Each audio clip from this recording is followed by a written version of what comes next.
Hey guys, Michael from Copper vs Glass, and in today's video we are checking out a device with a 120Hz display, 100 megapixel camera and also a 5100 mAh battery. This is the KingKong AX from Cubot. So, let's take a look. Now, a little bit of housekeeping. I'll be referring to the Cubot KingKong AX just as the AX, just to save a little bit of time throughout the video. Also, the AX was sent over to me for the purpose of review from Cubot directly. However, everything in this video are my own thoughts and opinions. However, of course, like everything that I feature here on the channel, it will be linked in that description down below if you guys wanted to check out this budget device for yourselves. And right off the bat, you can see that this device is made for the more rugged person out there, or maybe someone that works on a construction site. It's IP68 and also IP69K, which means it's great against dust and water, but can also hold up to a pressure wash if things get a little bit too dirty on a trek, for example. Also, due to the rugged nature of the design, it also holds up well against a drop from high impact. Now, that does mean there's a lot of plastic, rubber and glass on this device as well, plus all of the ports and controls are pretty much covered in a rubber finish, so if you're not really into that, this may not be the device for you. I wouldn't necessarily say it's the most premium device looking out there. The right of the device is where you'll find the volume up and down along with the combo power button and fingerprint sensor. Now, personally, I'll stick to a fingerprint sensor under the screen or Face ID, but it's pretty good to have in a very convenient place. Anytime you want to unlock the device, you've got your fingerprint ready to go and it gets you straight into your home screen. It's also pretty quick at doing so. Along the bottom you have your covered USB-C port, again adding to the overall protection of the device. The left hand side has a programmable button, and of course, being an Android device, you can use it for basically anything, along with the covered SIM micro SD card slot, because this device does have expandable storage. And along the top, nothing at all, just some more very rugged accents. Around the front you have a 6.5 inch 1080 by 2408 120Hz panel with a water drop notch for the front facing camera. And yes, the bezels are going to be on the thicker side and maybe not symmetrical, but again it just adds to that overall rugged looking design. But then again, I don't think this device is for super small millimeter thin bezels and edge to edge glass, because again, if you're taking this out and about or you're working in construction, for example, you don't really want to have to drop the phone and worry about it too much. I genuinely think that if you were to drop this phone even into a work site or onto hard concrete, it's going to come out totally unscathed. Now, it's not the most colour accurate display and not really by a long shot, but it's bright and vibrant, so again, very good for outdoor use. Now, not only do you get a large bright screen on the front of the device, but you also get what's essentially a smartwatch built directly into the back with the second screen. This screen can show the clock, steps, widgets and also the camera. It comes in at 1.3 inches, and while it's not as nice as the 120Hz refresh rate of the front screen, it's still pretty fun. Keep in mind that with this sort of budget device, it's very unlikely to get much third-party app support, but if anything, it's a neat trick for taking a selfie with the 100 megapixel rear camera, and of course we'll get into the camera performance in just a moment. Also around back you have a nice back panel design. However, you also have the speaker here. It's not bottom or front facing, it's on the actual back. Now what that does mean is it's very easy to cover while on a table or in the hand, and also it doesn't necessarily sound amazing. So with a more rugged design and okay look overall, what's the overall performance of the AX? Well, you have the MediaTek Helio G99 octa-core processor, 12GB of RAM and 256GB of internal storage, which can be expanded up to 1TB with a micro SD card. Now, performance on the AX is the most mid-range thing about it, even maybe lower mid-range. The overall speed of just using the OS is a little bit slow, and it's not great because the animations are running at sub 60 frames, while the screen can get up to 120. And I don't really think that in my time of using the AX, I've really seen that screen get to its full 120Hz display performance, and that's a little bit of a disappointment. Some other budget devices that we've looked at here on the channel have some really nice displays, the refresh rate also keeps up with the performance. However, for this one, even with the G99 processor on board, it just for some reason feels way more sluggish than I think it should do. And in all honesty, it only gets a little bit worse than that when you start to play mobile games. Now, my go-to games are COD Mobile and Asphalt 9, and there's no point even trying a game like Genshin Impact, which is my go-to for benchmarking on a flagship device.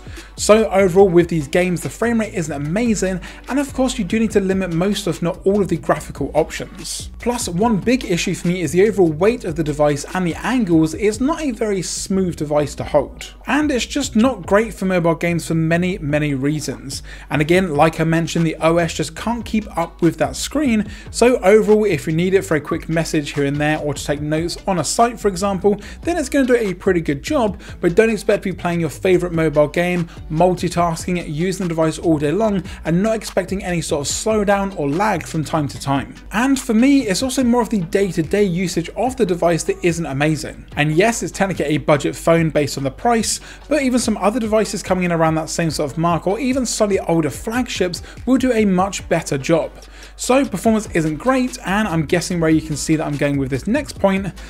Let's talk about the camera. Again, keep in mind the market for this device, but even someone out and about or in an outdoors job may need a decent, high quality picture from time to time if you need to look at something very specific for work, for example. So on the AX, you have a main 100 megapixel wide lens, no ultra wide, no telephoto, and a 5 megapixel macro. And that's alongside a 32 megapixel front facing camera. But talking about photos won't really do it any justice. Let's take a look at some video and also some photo samples, and you guys can decide for yourself exactly the quality that you're looking at.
So after that, I'm sure you can see exactly what I'm talking about. The camera just doesn't hold up even in general everyday use. If we need to take a shot of something important for work or out and about, I just don't think it's reliable enough. So with mid-range performance and an okay screen in general, how does the battery life perform with 5100 mAh on board?